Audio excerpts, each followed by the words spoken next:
جب تم سے کوئی شخص بات کر رہا ہو اور بات کرتے کرتے وہ دائیں بائیں دیکھے تو فرمایا اس کا مطلب یہ ہے کہ وہ بات امانت ہے، تم نے اس کو آگے بیان نہیں کرنا، چونکہ وہ دائیں بائیں اس لیے دیکھ رہا ہے کہ کوئی اور تو نہیں سن رہا۔ تو پھر اس کا مطلب کیا ہوا؟ یعنی اگر کوئی بندہ روٹین سے بات کر رہا ہے تو لہجے میں آہستہ ہو جاتا ہے، تو پھر بھی یہ اس بات کا اشارہ ہے کہ وہ اس بات کو راز رکھنا چاہ رہا ہے۔ دیواروں کو بھی کان ہوتے ہیں تو وہ ذرا آہستہ بول رہا ہے، اور وہ بات کرنے سے قبل دائیں بائیں دیکھتا ہے کہ کوئی اور تو نہیں سن رہا، تو وہ آپ سے کر رہا ہے، تو اس نے یہ آپ کو کہا نہیں کہ یہ راز ہے۔ کہتے ہیں صاحب عقل وہ ہوتا ہے جس کو راز بتانے کے بعد یہ نہ بتانا پڑے کہ یہ راز ہے۔ اس میں اتنی عقل تو ہو نا، اتنا تو فہم ہو نا کہ راز بتائیں اور پھر بتائیں کہ یہ راز رکھنے والی چیز ہے۔ تو رازدار ایسا ہونا چاہیے کہ جس کو راز بتانے کے بعد یہ بتانا نہ پڑے کہ یہ راز ہے اور یہ راز نہیں ہے۔ تو بہرحال وہ کچھ اشارے ہوتے ہیں جو عاقل سمجھتا ہے، اور یہ کوالٹی اور یہ خوبی اور یہ وصف ہم میں سے ہر شخص کے اندر موجود ہونا چاہیے۔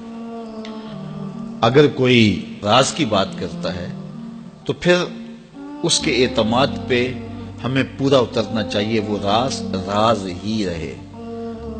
اور بندہ کہتا ہے کہ میں یہ راز کسی اپنے رازدان کو بتاؤں گا، تو پھر اس کے بھی تو اپنے رازدان ہوتے ہیں نا۔ وہ کیا کسی نے کہا تھا، بلیا یاراں نو راز نہ دسیں، یاراں دے بھی یار ہوندے نے۔ تو پھر یاروں کے بھی آگے یار ہوتے ہیں، پھر ان کے بھی آگے پھر راز تو ہوتا ہی نہیں ہے، پھر تو وہ پھیلتا چلا جاتا ہے۔ تو آپ تک آ گیا، بس آپ تک آ گیا، وہ سینے میں سما گیا، ساری زندگی قبر میں لے کے جانا جو راز ہے۔ تو اب بعض کا ایسا ہوتا ہے کہ کوئی شخص اس کو راز سمجھ رہا ہوتا ہے، آپ کے نزدیک وہ بڑی بات نہیں ہوتی، اور آپ اس کو آگے روایت کر دیتے ہیں۔